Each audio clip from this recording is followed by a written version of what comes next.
You're watching The Run on BEN, where jobs come first. Today on The Run, we're doing a rundown of news stories you might have missed but wouldn't want to. The court found that the Patriot Act does not permit the NSA to collect Americans' phone records in bulk. This reverses years of approvals made in secret by the so-called FISA court. The Patriot Act getting trimmed back here in the US, but is it just catching on in Europe?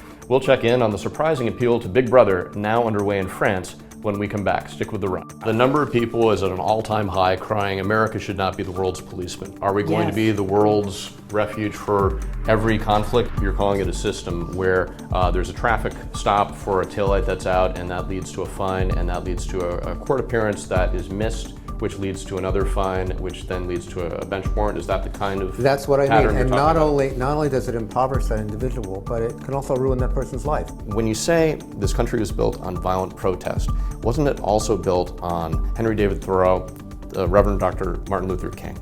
Anders, he says that the appeal of the Republican Party is the party of opportunity, and that's true across the board, particularly for those on the lowest rungs of the economic ladder. Regardless of whether that is good policy, is it good politics? This was supposed to be the doomsday device, the sequester. Instead, what has happened is no one's even noticed a difference. So I think she's absolutely believes what she says. Did she believe what she said a year ago, 2 years ago, 5 years ago, when she said that that illegal immigrants should not have driver's licenses? And last summer, no, when she first said that, they should. She supported it when she was a senator in New York State. So she flip-flopped twice. When you think about if you were investing for your own retirement, no matter how much you love the oil sector, you would never put 100% or even 50% of your stocks in the oil sector. You diversify.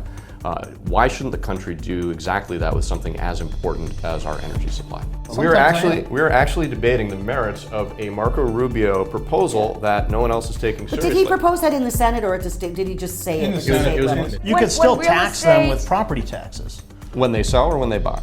Either one. I mean, you can make a law that taxes these guys for leaving properties vacant in Manhattan. We're inventing new parts of the real estate tax code, and it just might work. When we come back, Medicaid, state programs are stretched to the breaking point. Were Republican governors right about this part of Obamacare? That's our time for today. We'll see if these Republican veterans have time left for the ultimate political prize. Thanks to our panelists, Todd Seavey, Anders Corr, Heather Woodfield, Melody Brooks. I'm Jonathan Funk. Stick with BEN, where jobs come first. We'll see you next time on The Run.